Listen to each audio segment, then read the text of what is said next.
Welcome to Baby's Birthday. Each show joins a mum-to-be and counts down to the birth of their baby, revealing all the drama, laughter and tears involved in giving birth. Because let's be honest, giving birth is never a walk in the park. To help chart each birth, this is the Baby's Birthday Clock. It's there to count down to each mum's due date.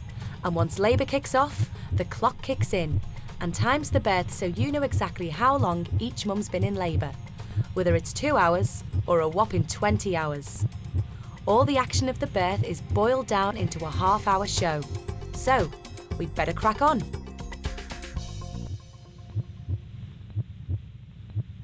Coming up, teenager Kirsty goes into labour and can't cope. Oh no, it's so, because it hurt you today, I know they did. Shh, shh.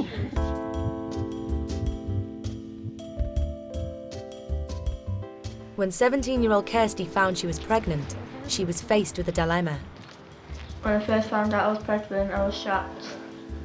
We were speaking about whether keeping it or getting rid of it because I was still at college then. About a week later, I spoke to my mum about it and started things out. We had a chat and I just said, you've got college, you want to do this, you want to be a midwife, you want to further your career. Is a baby really what you want? You're just 17. Although Kirsty is not in touch with the baby's father, she doesn't have to go it alone. Her mum is supporting her every step of the way. My birthing partner is my mum because she's had 3. She knows what it's like. Being Kirsty's birthing partner, I think it's going to really upset me at the time when it does happen because I know what she's going to be going through. But at the end of it, you get a baby and it's nice results.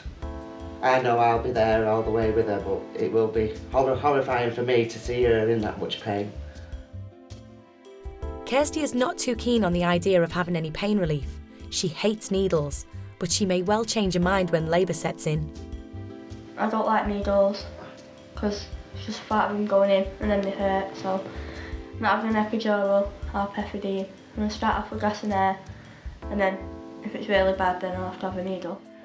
I don't think she'll care whether she's going to have a needle or not. That's the crucial point. When she's in absolute agony, she will take the needle. She will have the pethidine. As Kirsty is only 17, it means her mum has to face the daunting prospect of being a grandma. Yes, I'd say I'm looking forward to being a grandma.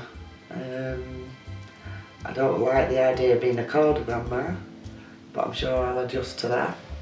Kirsty is packed and ready for when the baby comes. Despite her young age, she's under no illusions about giving birth. I expect my childbirth to be painful and scary. I'm excited as well as scared. But if other people can manage it, so can I. 12 days later and there's still no sign of Kirsty's baby. So she heads off for a checkup and to find out her induction date. We've got up this morning and the belly's really, really dropped. So the bottom's proper down now. So hopefully things will progress today with a bit of luck. Won't it? The midwife has to do a sweep, which is an internal check to see if there is any sign of labour. And Kirsty finds it pretty painful to say the least.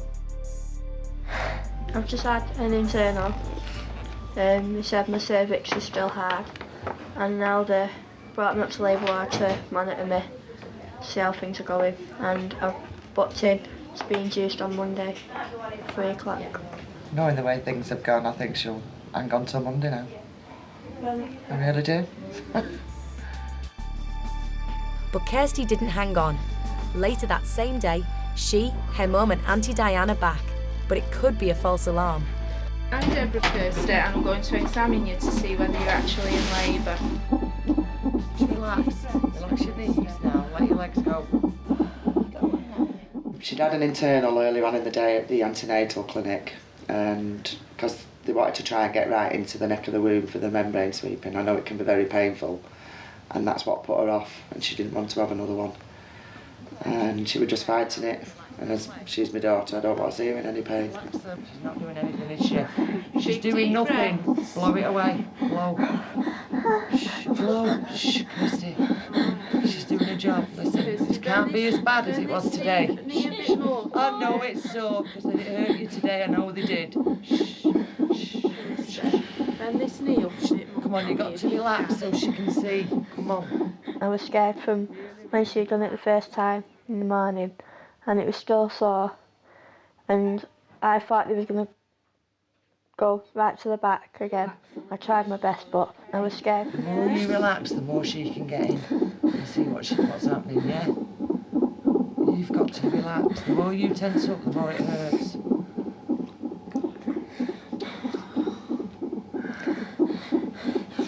Kirsty, this is nothing yet, darling. Really, it isn't. Oh, Kirsty, don't cry. I know it is. But you've got to relax. You've got to let her see what's happening. Come on, you're 10 days overdue. You've got to let her see what's happening. Very emotional. It was very hard. Because I knew then later on how bad it would get. But other than that, she did well. She did do well. Kirsty, your cervix is still quite round at your back, okay, which is where it normally is when you're not in labour. At the moment, I'd say that you're in very, very early labour. All right.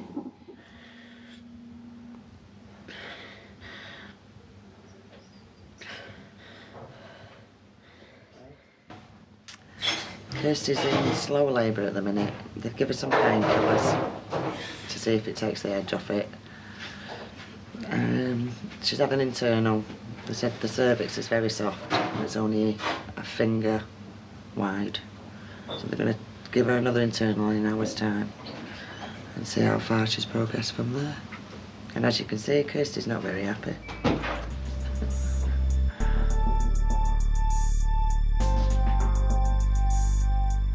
Kirsty's mum can't face seeing her daughter go through another painful sweep. So for the hat-trick sweep, the baton is passed to Auntie Diane. I want to leave you with your Auntie Diane for your next internal. Why? Because I can't go through that again. You need to learn to relax. And you can squeeze my hand as hard as you want. When they said they're going to check me again, I had the gas and air, and then my auntie was in with me. I told her to relax, let them do their work, they know what they're doing. Let your body do the work. So she held my hand. I told her to squeeze as hard as she could. She just said, squeeze her hand if it hurts, but I could hardly feel it. Could feel it a bit, but not as much. And then they said that I was 3 centimetres dilated. Right, do you want the good news or the good news? Good news we'll have You're first. 3 centimetres dilated now. Well done. Okay, so you've still got quite a way to go. All right. I thought, oh wow, we're going to have a baby soon. I'm proud of her, I want to cry. It's not even mine. So after a slow start, labour officially begins, which means Kirsty's on the move. We'll transfer her up into a delivery room. Basically, we'll be there for her whenever she needs us. We'll listen in on a regular basis, make sure the baby's okay, make sure the labour progresses as it has been doing, and wait for the main event, really.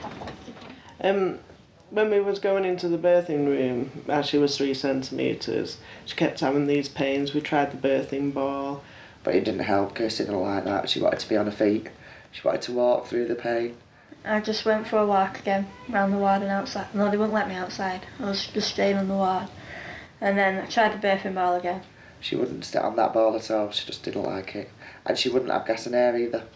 Then my mum told me to try gas and air, but I wouldn't have it because it made me feel dizzy at first. Don't take the pain away. So I just thought, right, I'll walk. Then when they were getting stronger, they said I had to stay in my room. So I was just walking around the room. Better stay than what I she should was take earlier. us she really does. No, this one isn't going away. It's lasting forever. Mobility helps a great deal. It helps gravity to bring the baby down onto the cervix and helps it to dilate. So yeah. After so many hours we thought we were going to get there. We all took bets on how far she would be, and then 4 hours, 5 hours later they gave her another internal. Kirsty, I'm sorry. Just bend your knees up. Come on. What you're doing is you're squashing the two fingers together, so it's hard to see why your cervix is open. By the time she did have the third internal, she was only 4 centimetres. By this time, me and my sister were really exhausted by this time. And 4 centimetres, and that's when it dawned on us it's going to be a long day, a really long day, because this was like 7:30, 8 o'clock. And she'd only gone from 4 centimetres from midnight, and that took 8 hours. So you just know then you're going to wait another good 6 to 8 hours. I stand up. That's All right.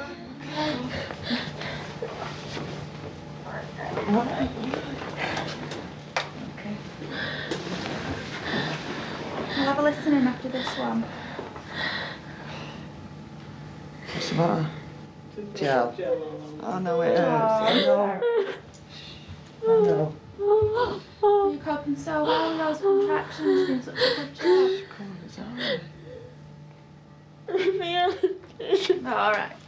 Come on. Turn yourself round back on the bed. That's it. Just take some deep breaths of fresh air and the dizziness will go.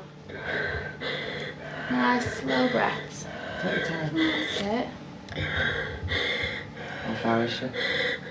About 4 centimetres. But I think your contractions, from what the midwife said, have only really just started going. So I thought, right, by dinner time she'll have had the baby. 4 centimetres, the pains were getting stronger and the contractions were lasting longer. And she'd still, again, she wanted to be on her feet all the time, she didn't want to lie down. I thought, I need to go home, it's going to be a long night, this. I'm gonna go to sleep. You're not going to go to sleep, love. I did on that chair. It's not happening.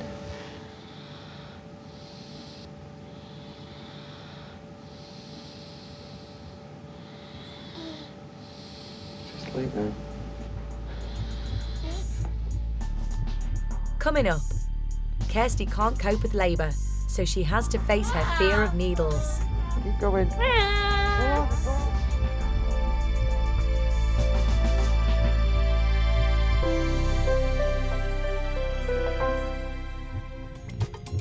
We're back with teenager Kirsty, whose labour has just kicked up a gear. When my contractions got stronger, they were like they were at the beginning, but they was lasting longer and they were more painful. So that's when I decided to have gas Your milk. gas then, use it as soon as you feel the pain. That's what it's there for. Kirsty's in a lot of pain, but doesn't like the dizzy feeling she gets when she takes gas and air. You've still back on. Alright, we'll get on this. More. Might be nearly there now. The baby's heart had to be monitored like every so often because it was low. One of the midwives got quite concerned that they couldn't get a trace of the baby's heartbeat. They couldn't find the heartbeat because I was moving. They said that I had to stay on the bed. I lie down or I sat up. I'm getting in on my blanket. On that, straight away. Get in it.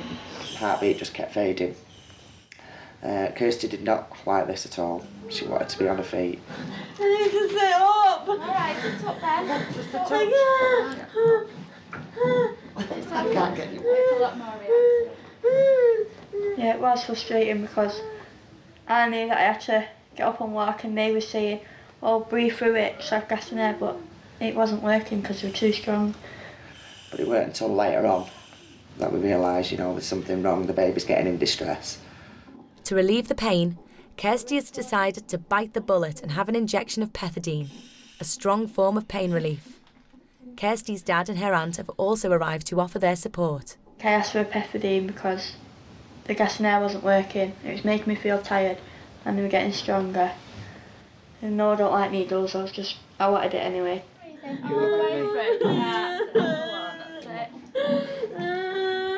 She did really well. She did 15 hours before, she didn't really have to have anything stronger. But she was adamant all the way that she weren't having any pain relief. And obviously she took everything at once. Breathe on your gas.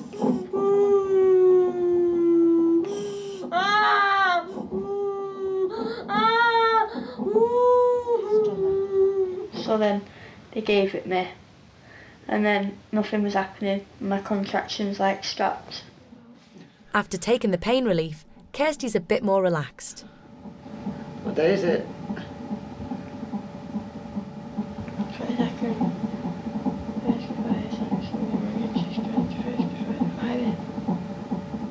I think I was getting my contractions every 15 minutes again, so they put me on a drip to speed them up. So you have to squeeze in there.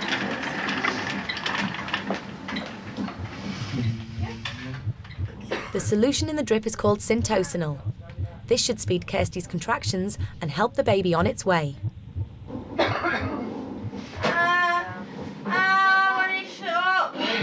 get that. Let's get that. Come lunchtime, Kirsty was really, really bad. The pains were getting bigger and stronger. At that point, that's when the camera crew had to leave the room. Kirsty was getting really distressed. I stood outside for a while because it was all chaos in there. Midwives running in, running out. I heard Karen saying, "You've got to have the epidural." I've heard Kirsty saying she doesn't want the epidural. And then the midwife, I got a senior midwife, and she'd come in. And they just said, I think it's about time Kirsty had an epidural. It's getting really, really bad. And, she has done well up to now, but she's going to need this epidural. She did at one time tell me she was scared. She was really nervous, she doesn't really want it, but she had it and she did well. Proud of her. Well, Yeah. Then when the calming time came, the epidural had kicked in and it was all nice, peaceful. I thought, this is really tranquil. It was how calm it should be for the baby to come into this world. epidural's not working. Of course it is. Nothing's not. It's not working. And Kirsty thought it was rather hilarious because the epidural wasn't working, and obviously it was. She's just lay there with the gas and air, happy as Larry. It's great this, I can do this and it again and again. It's fine this. Go home. You want to nurse your baby, don't you? I'll let you go home. Finally, after 13 hours, Kirsty is ready to push. Go on, love. What's your bum? They said when you get contractions, just push. But I could still feel my contractions, but not as bad as before I had the epidural. But I couldn't sit still because I kept saying I need to go to the toilet. Right, come on, don't waste. This one's a good one now. Go on, go on. But then my contractions came dead quick. So then I was pushing. Go on, that's it. Out, go on. Good girl. Keep going, keep going. Oh, you're working so hard. Right, have a breath, Kirsty. That's it, and try again now. Have another one. Right down to you, that's it, that's brilliant. It's coming. Got loads of black hair. Go on, don't I held her hand, she squeezed as hard as she could. I was holding her legs, I was pushing with her. I was trying to have a baby as well as her. keep stretching everything down below. Keep doing it. But it did take a good half an hour to do all the pushing because the contractions wasn't lasting long enough to push the baby out. That's it. That's your baby's head now. Okay. Oh look! Once the baby's head was there, that was it then. We just really wanted her to push and just get the baby out, which did seem to take quite a while. Oh, that was just amazing. I've never seen that before. That was just magical. Just thought it was really nice. Alright, so baby's it, push out. Push it. 12 minutes past 5. Once the baby came out, I was really elated, and then just for a few, I don't know if it was a minute or 2 minutes, we just sort of looked dumbstruck because the baby was very, very blue, didn't cry, very stiff, and the only thing I can basically remember then is the midwife shouting to hit the orange button. Press that red button on that wall for me. This one here. Just so that someone can come in and give me a little count. This emergency button. Yeah, please. She okay? Yeah, she's just a bit shocked now, really. Alright, right. I think she'll come find her in the car house. She actually, that's great. And then the next thing you know, we could hear the crying. That was it. And it was just elated. It was all over.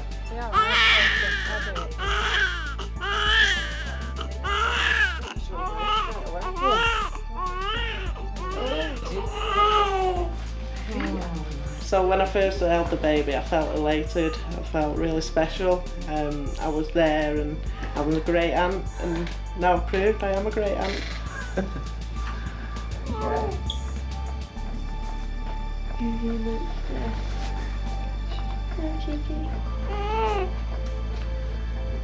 We got there in the end. She did it. After 15 hours of labour, baby Katie Louise is finally here.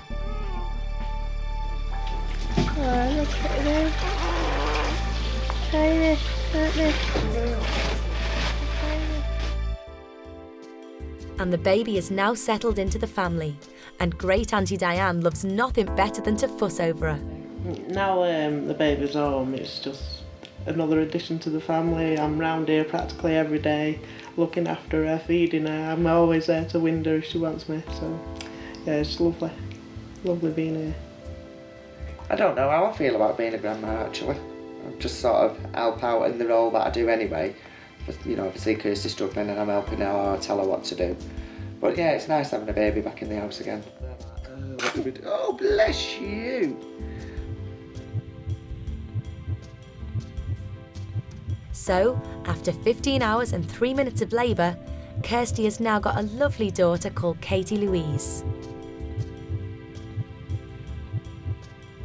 In hospital, I didn't feel like she was mine because all the midwives were like doing everything for me, like changing the bum and feeding her. But now, when I got home, it just felt different because I was with her all the time. And I don't know. Are you happy? Yeah, very happy.